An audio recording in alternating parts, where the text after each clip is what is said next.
اور اللہ تعالیٰ نے اسے روحانی قوت دی ہے، ایمانی قوت دی ہے۔ دوسرا اصول المحافظۃ علی تلاوت القرآن، قرآن کی تلاوت ہر نئے دن کا آغاز اللہ کی کلام سے کرنے والا زندگی کے ہر غم سے دور ہو سکتا ہے۔ ابو موسیٰ اشعری رضی اللہ تعالی عنہ اور عمر رضی اللہ تعالی عنہ کو مقام کیسے ملا؟ اس بات میں کوئی شک نہیں ہے کہ کائنات میں سب سے اعلیٰ صحابہ کرام میں ابو بکر ہیں رضی اللہ عنہ، لیکن عمر رضی اللہ تعالیٰ عنہ بات کرتے اللہ قرآن بنا کے بھیج دیتے، بیت اللہ میں آئے کہتے ہیں یا رسول اللہ لو اتخذنا ذلك المقام للمصلى، ہم یہاں مقام ابراہیم پہ نماز نہ پڑھ لیں؟ جبریل ہواؤں اور فضاؤں میں تیرتے ہوئے آئے، واتخذوا من مقام ابراہیم مصلی، آیت نازل ہوگی کہ یہاں 2 رکعتیں پڑھیں۔ عمر رضی اللہ تعالیٰ عنہ اللہ کے رسول صلی اللہ علیہ وسلم کے پاس آئے، کہتے ہیں یا رسول اللہ صلی اللہ علیہ وسلم دخل علیک البر والفاجر ولو امرت امہات المؤمنین بالحجاب، آپ کے پاس نیک لوگ بھی آتے ہیں، برے لوگ بھی آتے ہیں، آپ مومنوں کی ماؤں کو پردے کا حکم کیوں نہیں دے دیتے؟ ابھی یہ بات مکمل نہیں ہوئی، پردے کی آیات لے کے جبریل امین نازل ہو گیا۔ سبب کیا تھا؟ ان کے بیٹے عبداللہ ابن عمر بیان کرتے ہیں کہ عمر کی حالت یہ تھی، كان اذا دخل البيت نشر المصحف قرأ فيه، عمر کی زندگی کا طریقہ یہ تھا، نماز پڑھاتے، ذکر کرتے اور گھر میں داخل ہوتے سب سے پہلا کام قرآن کھول کے بیٹھ جاتے۔ آج سے 20-25 سال پہلے یہی حالت تھی مسلمانوں کی، لوگ صبح صبح قرآن کھول کے پڑھتے ہیں، باقی کام نہیں۔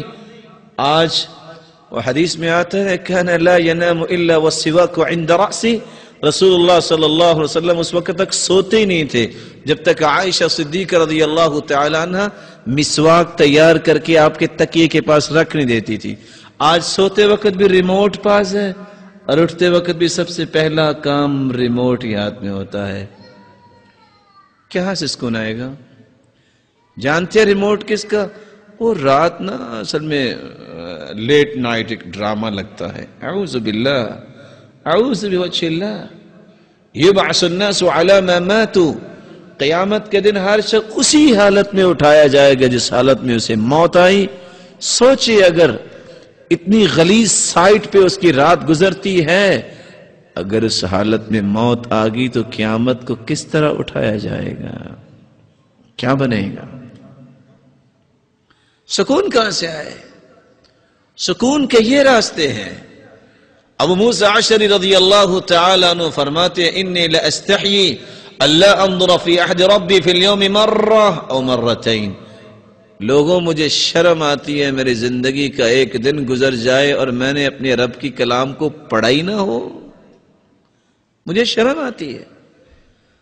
اور 40 دن کا نصاب بیان کیا، اقرأ فی 40، جب عبداللہ ابن عمر نے پوچھا کیا قرآن کتنی دیر میں ختم کروں، آپ نے فرمایا اقرأ فی 40، 40 دن میں۔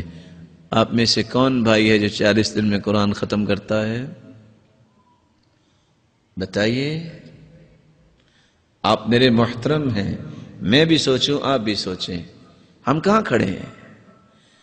اقرأ فی 30، ایک مہینے میں، کہانی میں اور پڑھنا چاہتا ہوں، اقرأ فی 20، فی 10، فی 7، زیادہ سے زیادہ 40 دن میں قرآن ختم کرنے کا آرڈر اللہ کے رسول نے دیا، اور اگر زیادہ پڑھنا ہے تو 7 دن میں اور 3 دن میں ختم کرو، لیکن 3 دن میں جو قرآن ختم کرتا ہے اس نے قرآن کو سمجھا نہیں ہے، یعنی اتنی تیزی سے پڑھا ہے، قرآن کو سمجھ کر پڑھنا چاہیے۔ کون ہے جو 40 دن میں قرآن ختم کرتا ہے؟ یہ روحانی غذا جب تک نہیں ہوگی دنیا کا سکون کہاں سے آئے گا؟ امام احمد بن حنبل رحمۃ اللہ علیہ اور امام شافعی رحمۃ اللہ علیہ استاد شاگرد تھے۔ امام شافعی رحمۃ اللہ علیہ کے پاس کچھ فقہاء آئے اور وہ قرآن کھول کے بیٹھے، پڑھ رہے ہیں اور پڑھ رہے ہیں اور پڑھ رہے ہیں، کہتے ہیں ہم بھی آئے ہیں، ہم سے بھی کوئی بات کیجئے۔ کہتے ہیں قد شغلکم الفقہ عن القرآن، تمہیں تو فقہ نے قرآن سے مشغول کر دیا ہے مجھے لگتا ہے. میں تو قرآن کھول کے بسا اوقات عشاء کی نماز پڑھ کے بیٹھتا ہوں، اتنی لذت آتی ہے. فما اطبقه حتى الصباح، صبح کی اذان کا وقت ہو جاتا ہے اور قرآن بند کرنے کو جی نہیں چاہتا. یحییٰ بن معاذ سے کسی نے پوچھا آخری سانسوں میں ہو کوئی خواہش؟ کہتے ہیں 2 خواہشیں، اشتہی من الدنیا شیئین بیتا خالیا ومصحفا جید الخط اقرأ فی. 2 ہی خواہشیں ہیں، دنیا سے جا رہا ہوں، خالی گھر مل جائے، قرآن کا نسخہ مل جائے اور میں بیٹھ کے قرآن پڑھتا نظر آؤں. امام